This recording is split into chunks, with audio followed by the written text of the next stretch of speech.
नमस्कार, मैं doctor Vinod Saini, MD medicine, consultant physician and diabetologist. आज हम बात करेंगे डायबिटीज़ के बारे में। डायबिटीज़ क्या होता है, इसकी क्या कॉम्प्लिकेशन है, इसके लक्षण क्या हैं और इसको कैसे मैनेज करते हैं। डायबिटीज़, जिसे हम मधुमेह का रोग भी बोलते हैं, ये होता है शरीर में, बॉडी के अंदर हमारा ग्लूकोज लेवल या शुगर लेवल बढ़ जाना। एक नॉर्मल इंसान में जो ब्लड ग्लूकोज लेवल होता है वो खाली पेट होना चाहिए 110 से कम। एक डायबिटीज़ पेशेंट में ये होता है 126 या उससे ज़्यादा। खाना खाने के 2 घंटे बाद हमारा जो शुगर लेवल है वो होना चाहिए 140 से कम। एक डायबिटीज़ पेशेंट में ये होता है 200 या उससे ऊपर विद डायबिटीज़ के लक्षण के साथ। बात करेंगे डायबिटीज़ के लक्षण के बारे में। डायबिटीज़ में ऐसा क्या होता है कि इंसान को पता लग सके पहले ही, कि लेट डायग्नोसिस होने से पहले उसे पता लग सके कि वो डायबिटीज़ का शिकार हो सकता है। डायबिटीज़ में होता क्या है कि इंसान को, जो भी पेशेंट होगा, उसको प्यास बहुत ज़्यादा लगेगी, भूख ज़्यादा लगेगी, इसके बावजूद उसका वज़न कम होगा। पूरे दिन कमज़ोरी रहना, भूख नहीं लगना, आंखों से धुंधलापन दिखना, कमज़ोरी रहना, किसी चीज़ का कुछ काम करने का मन नहीं करना, या पैरों में घाव होना या घाव चोट लगना और वो ठीक नहीं होना, ये सब लक्षण हैं डायबिटीज़ के। बाकी कॉम्प्लिकेशन भी होती हैं डायबिटीज़ की। अगर हम इसको टाइम से ट्रीट नहीं करते हैं, डायग्नोज नहीं करते हैं, तो लंबे समय में ये जाके कॉम्प्लिकेशन बन जाती हैं, जो कि एक जानलेवा हो सकती हैं। जैसे कि नसों का सुनपन रहना, इसे हम बोलते हैं न्यूरोपैथी। एक होता है नेफ्रोपैथी। इसका मतलब है लंबे समय से अगर डायबिटीज़ अनकंट्रोल रहती है तो वो जो बढ़ा हुआ शुगर लेवल है वो हमारे किडनी, जिसे गुर्दे बोलते हैं, वो ख़राब हो सकता है। एक होता है रेटिनोपैथी, जैसे आंखों का पर्दा वगैरह खराब हो जाना बढ़े हुए ग्लूकोज के चलते हुए, जिससे आंखों का धुंधलापन होने लगता है और इंसान को लंबे समय के चलते हुए फिर कंप्लीटली हो सकता है जो लॉस ऑफ विजन एक पेशेंट को हो जाए।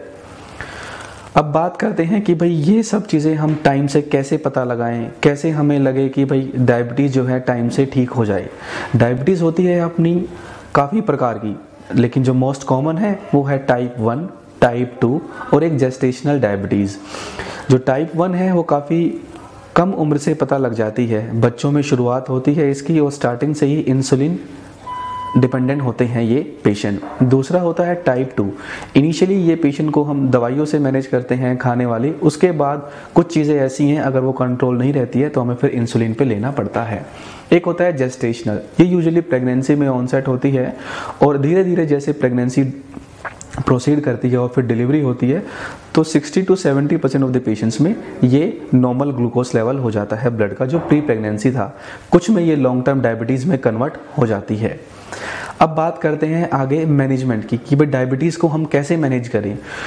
तो सबसे पहले है, अगर आपको इनमें से कोई भी लक्षण है या फैमिली हिस्ट्री है, पेरेंट्स, मदर और फादर, अगर वो स्ट्रॉन्ग हिस्ट्री है डायबिटीज़ को, तो आपको अपने डॉक्टर से ज़रूर कंसल्ट करना चाहिए, ताकि आगे के लिए हम उसकी जांच कर सकें और पता लगा सकें कि डायबिटीज़ है या नहीं है तो कौन सी है, और उसके अकॉर्डिंग उसका हम ट्रीटमेंट कर सकते हैं।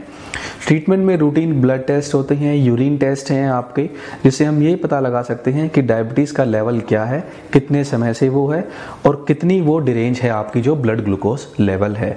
बात करते हैं शॉर्ट में एक मैनेजमेंट की। मैनेजमेंट होता है डायबिटीज़ का, एक तो अपना सबसे पहले डायबिटिक डाइट, जिसके बारे में भी हम बाद में बात करेंगे, और दूसरा होता है दवाइयाँ। दवाइयाँ होती हैं एक तो OHA, जो ड्रग्स पहले सिर्फ हम मेडिसिन से कंट्रोल करते हैं, अगर नहीं होता है तो फिर हम इंसुलिन पे आते हैं।